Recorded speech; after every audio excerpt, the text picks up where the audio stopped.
Special Operations Group na nakapase po sa Proto Recon 2 na nasakay din po ng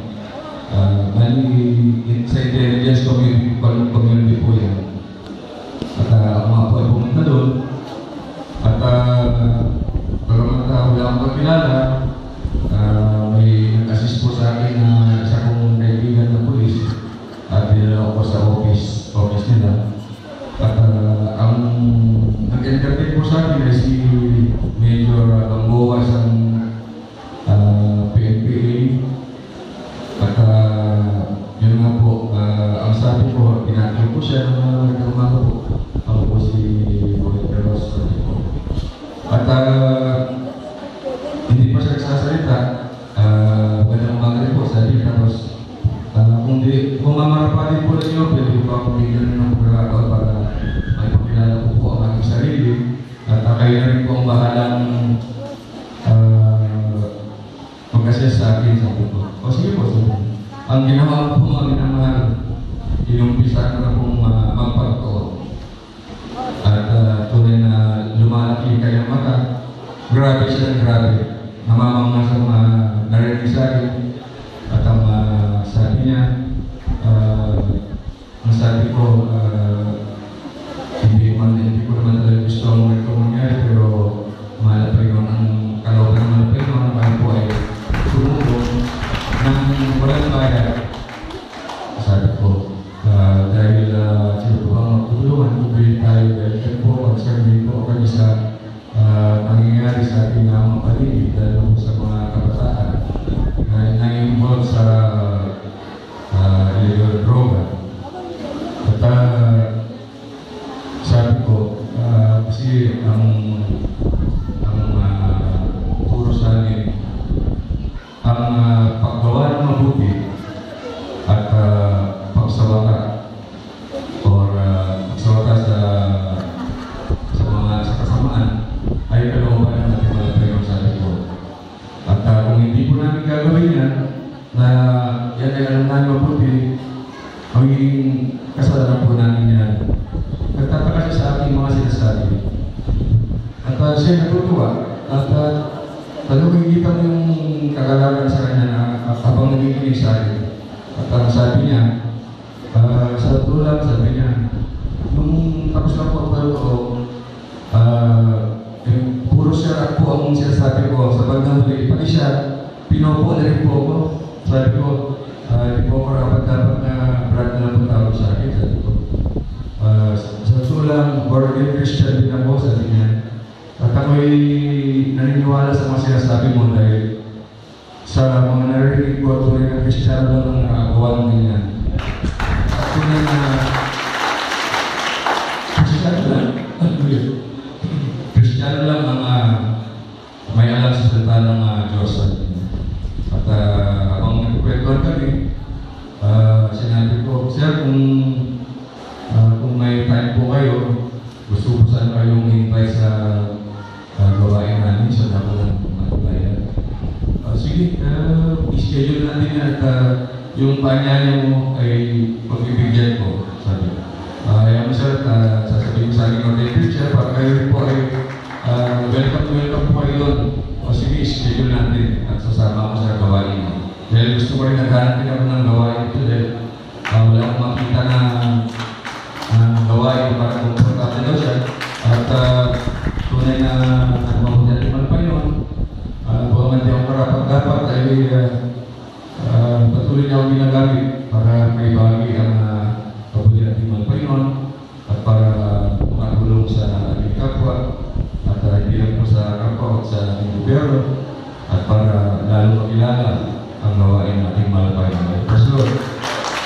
Hindi po sa sarili ko ang kinakasubi at gusto maitaas ang ating kagilang Diyos. Tuloy pa po yung mga Panginoon. At tuloy na pagkintay namin si Colonel Tapat. Nagkataon po na dalawa yung Bible ko. Dalawa ba rin? Mas malakas po sa bahay ito. Tingnan natin. Kita ko mga minamahal Bible. Tunay na Born again talaga, born again Christian ka talaga. Namamasa sa mga palto at tuloy na gusto kong umiyak pero pinipigilan ko baka mamaya mag-misinterpret na. Pero lumiligid na piluha sa ating mga dahil nandiyan po'y kagalakan sa ating pagpapalto at dumating nga si Karel Tapat, pinalabos sila, pinakilala ko, sabi niya, napakaganda ng programa niyo, sabi niya. Sana magparami pa kayo kasi bihira. Bihira sa mga tao na concern sa kapwa. Ang panahon ngayon, wala silang pakialam at ano nangyayari. Ang iniisip ng tao yung sarili nila. Puro self-centered ang mga tao, sabi nila. At kahit nakita nila na ang sarili at may narinig sila, nagiging bingi, bulat at pipi ang mga tao sa niya. Sabi niya, alam mo yung ginagawa mo, sabi niya, dahil yan ang gusto ng ganang Diyos yung gumawa ng mabuti, tumulong sa kapwa. Mag-multiply kayo, sabi niya. Tunay na ako, sinabi magiging naman ginagawa sa iyo, kundi sinabi ko lang na ginagawa ko lang po ang ito lang po yung alam kong maliit na bagay para makatulong dahil tulad po ng sinabi ko kanina, minsan naging pariwara ang buhay, isang masarang tao. Pero ako po ay hinahabalan natin malapay na-transform ang ating buhay at ito lang po yung kaya kong magawa para makagawa po ng mabuti. At natutuwa sila. Ang daming mga pulis na nakikinig at nagpulong-pulungan sila. Dahil first time ko sila mamit, first time nila ako makita, pero pagkakat mga iba kilala ko. At sir, ano kayo kung minsan magdaos tayo ng Bible study dito. Sige, sabi niya, gumawa ka agad ng sulat at ipakirma mo na. Tatawagin ko na ng tropa para sila rin ay makapakinig dahil maraming pasakay ng pulisya. Sabi niya, yan ang kaya ngayon. Tuloy na pinagpala rin mong minamahal at alam kong kalobay ng ating mga Panginoon. So, hindi karapat dapat ay ginagamit po yung isang instrumento para patuloy na magpalagan ang Ebanghelyo ng Kaligtasan. Praise the Lord. Ako rin po ako naman dahil nalulungkot dahil kahapon hindi ko suwat nakalain na mapapasama ako sa operation po ng ARSOC. Kasama ko po yung sa opisyal ako sumama. May po lang lumakad. Bago po yan, may tumawag po sa akin yung bunga ko sa damo ng apari at nagpapatulong. Bunga po yun na ilang beses po sa pinagsabihan, winarningan na tumigil na siya dahil mayroon siyang kalalagyan pag di niya itinigil ang pagbebenta ng droga. At di ko sukat akalain mga minamahal siya yung i-operate kapon. At nagulat ako dahil hindi ko patanggap na parang nagdurog ang aking puso. Anong makita ko na siya mahuli. Sabi ko, kung nakilig ka lang sa akin, hindi mangyayari sa iyo sa dahil bago po siya hinuli, sinabi ko pa sa kanya, umalis ka na muna dyan, pumunta ka kasi ka sa mamang sa paglalaway. Hindi pa huli ang lahat. Pero naalaman yung kanya pagpunta, siguro kalooban rin ng mga Panginoon na siya pinahuli. Dahil kung hindi po siya huliin, talagang naparami pong magiging biktima, mga kabataan sa droga yan. At pinagsabihan siya ng mga opisyal, meron tayong batas. Kung hindi mo pinapakinggan mo, magulang mo, mga loved ones mo, may batas na uusig sa iyo. At sisiguraduhin namin sa loob, maiwasan na yung droga at gumalang siguro magbabago. Tunay na magbabago po yan dahil timing dahil andyan po schedule ng ating Bible study sa jail at pag-pray po natin na sana hindi lang po yan mabigyan ng service kundi sa iba't ibang sangay ng gobyerno para marinig din po ng iba ang Ebanghelyo ng Kaligtasan. So lang po, hindi po ako rapat-rapat dahil marami akong pagkukulang. Pero nag-iisip ko minsan na ano kaya pwede kong magawa para matulungan ko ang mga pagkukulang sa malapay ko. At yun nga po yung paraan ng ating malapay noon na ako pala gagamitin niya sa mga ganyan sa pagsisiyar at ako po yung naging coordinator para may lapit ang kanilang gawain sa iba't ibang pag-isira ng gobyerno. Tunay na napabuti na natin malapay noon dahil kakalo ko dahil napuli po yung isang bumawa na taga-pari. Umiyak po siya tapos sabi ko, binali wala akong warning na ating malapay noon. Hindi ako yung nag-warning sa'yo, hindi malapay noon. At siya ako ay napuli at nakulong. At ako'y nagpupuri po pasalamat sa ating malapay noon dahil last week, meron naman pumuhuli dito sa Tugigaraw. After po nang nahuli yung pangatlong nasa OP, nalaman ko na meron silang huliin at na-identify ko po yan. At ang ginawa ko, kawawa kong huli, sabi ko kilala ko pa naman ng mga loved ones. Ang ginawa ko, kinausap ko yung isang pinsan niya, puntahan mo siya rito at kung gusto niya, kakausapin ko siya. At hindi naman po ng dalawang isip yung brother at pinantahan ko siya, kinausap, siniran ko siya, nagpatotoo ko. At sinabi ko yung kung anong mangyayari sa kanya kung hindi siya napigil. At siya po ay tumalima sa aking mga sinirespect niya. At nung nakuha ko na po yung loob niya, at itinawag ko po sa taas sa mga grupo na aaresto sa kanya. Sabi ko, Sir, favor, pwede po bang ipaubayin na lang sa akin ito? Bigyan natin siya ng pagkakataon. Hindi pa naman huli ang lahat. Kargo ko na po siya. Diyan naman lapay nun na gagabay sa akin sa ko. Sabi niya sa akin, alam mo buhay niya sa akin. Lahat ng request mo, granted sa akin. Dahil alam namin ito.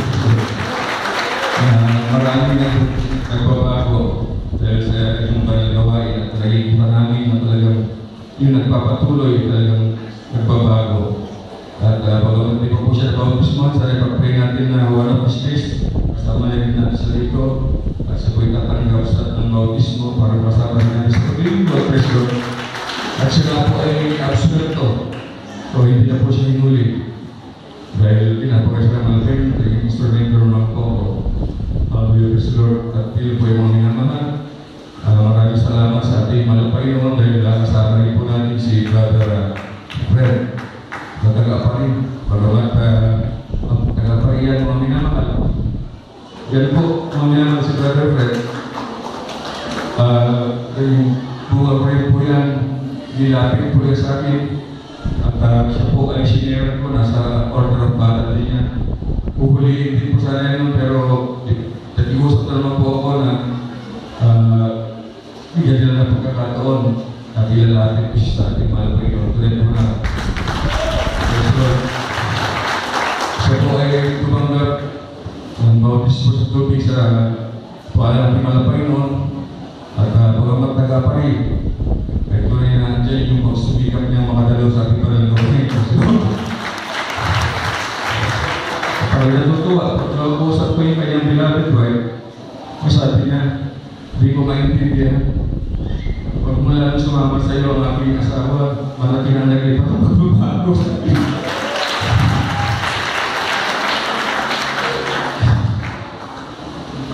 Sabi ko, alalayan mo, sasamahan mo sa gawain.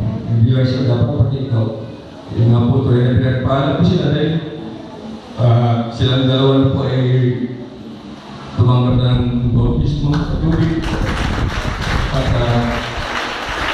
At hindi po silang lumadalo dahil hindi po silang manap buhay sa mga kapatid. Ipag-pray po namin sila at sila po ay makakapagpapay po. At pinagpupuri ko pasalamat sa ating mga Panginoon tuloy na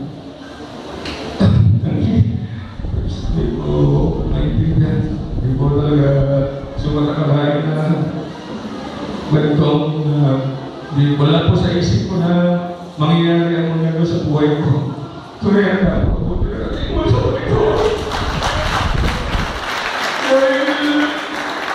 yung tulad ko wala na pong pag-asa magbago, bago ba tapos sa mga tao ay walang pahirap na pagkakato na makakilala at maglingkod sa kanya. At ngayon na po ay kalmati ako kung dapat kinamin ko yan dahil makasalanan ko kong tao. Marami po mga pagkakamali at mga pagkukulang sa ating Panginoon.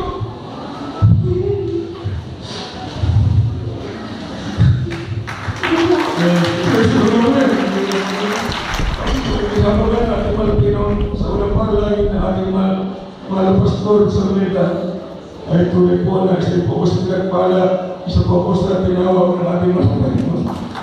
Sulit na ating sulit na buhay namin na nasawa nila pa ang wala po katahimikan sa buhay, wala kapayapaan sa puso't isipan. Ngayon po, tuloy na kamtan namin ang katahimikan sa buhay, kapayapaan sa puso't isipan at pagbabago ng buhay. Maraming salamat sa ating mga Panginoon dahil patuloy po yung pinamahawakan ng aming buhay.